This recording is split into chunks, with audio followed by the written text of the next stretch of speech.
Hey guys, good afternoon. तो कैसे हैं आप? और आई होप सब अच्छे होंगे। मैं भी बढ़िया हूँ। और अभी आपको पता ही है कि नवरात्रे चल रहे हैं, तो एज़ यूजुअल रोज़ की तरह आज भी मैं रेडी हो चुकी हूँ।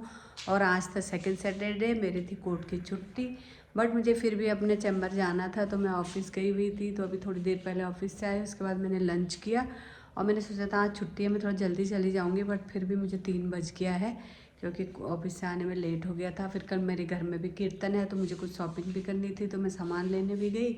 और उसके बाद फिर ऑफिस में भी क्लाइंट आए थे, उनको भी हैंडल किया, फिर शॉपिंग करने गई, फिर घर आई, फिर मैंने लंच बनाया। उसके बाद मैं लंच करके अब जा कर के मैं हो गई हूँ रेडी। और आज का हमारा जो ड्रेस का थीम था वो था रानी कलर, तो ये रहा रानी कलर की साड़ी। और आज का जो कीर्तन है वो है बोरा भाभी के वहाँ पे, बिल्कुल मेरे घर के ही बराबर में है। तो अभी मैं जा रही हूँ कीर्तन में। तो दोस्तों, मुझे लगता है कि आप लोगों को मेरे हमारे कीर्तन अच्छे लग रहे होंगे, पसंद आ रहे होंगे। मुझे इतने कीर्तन भजन नहीं आते हैं क्योंकि मैं स्टार्टिंग से ही पढ़ाई में ही रही, मैं पढ़ते रहती थी। बस मेरा काम घर पे भी मैंने ज़्यादा काम नहीं किया, पढ़ने में ही मेरा रहता था। और मेरी साइंस साइड थी, तो मुझे थोड़ा सा लोड पड़ता था पढ़ने में। और उस टाइम पे हमारे ज़माने में यूपी बोर्ड हुआ करता था, तो यूपी बोर्ड के एग्ज़ाम मैंने दिए हैं। तो बहुत ज़्यादा मैं बिज़ी रहती थी, इसलिए मेरे को काम भी ज़्यादा इतना मैंने ये कीर्तन भजन डांस वगैरह इनमें मैं ज़्यादा नहीं रही हूँ। बट अब जाके मैं थोड़ा सा मैंने आना जाना शुरू किया, डांस करना शुरू। आपने देखा होगा कीर्तनों में मुझे ज़्यादा डांस करते नहीं देखा होगा, हालांकि मुझे सब लोग बहुत जिद करते तो मैं करती नहीं हूँ क्योंकि मैंने किया नहीं है। बच्चे मेरे बहुत उस्ताद है डांस वांस करने में, बट मैं थोड़ा सा पीछे रही हूँ। अभी भी अगर थोड़ा बहुत ज़रूरत पड़ जाती है तो कर लेती हूँ। तो दोस्तों, तो आप लोगों को मेरे जितने भी दोस्त लोग हैं, जितने भी हमारी भाभी लोग हैं, सब लोगों का डांस अच्छा लगता होगा, कीर्तन अच्छे लगते होंगे। बहुत अच्छे कीर्तन करते हैं लोग, बहुत बढ़िया लगता है। और अच्छा लगता है कि हम अपना पूरा ड्रेसअप होके जाते हैं, कीर्तन भजन करते हैं, 2-3 घंटे माता रानी का नाम लेते हैं। और क्योंकि हमेशा तो ऐसे ही रहते हैं, ये 9 दिन है, तो कम से कम इसमें तो हम माता का नाम लें। तो आप लोग बने रहेगा मेरे कीर्तन में, मेरे ब्लॉग में। और मैं जल्दी में जा रही हूँ वहाँ पे, फिर आपसे कीर्तन शेयर करती हूँ। और प्लीज़ बोर मत होना, आप भी मज़े लेना, कीर्तन के मज़े से सुनना और अच्छे से ध्यान लगाना आप लोग भी। तो आज है 5वीं नवरात्रि, उसके बाद फिर 4 और रह जाते हैं। कल मेरे घर में है कीर्तन, छठी नवरात्रि, उसके बाद फिर और लोगों के होंगे। तो मैं मिलती हूँ बहुत जल्दी आपसे। आप बने रहे मेरे ब्लॉग में, तब तक के लिए बाय बाय।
पिता की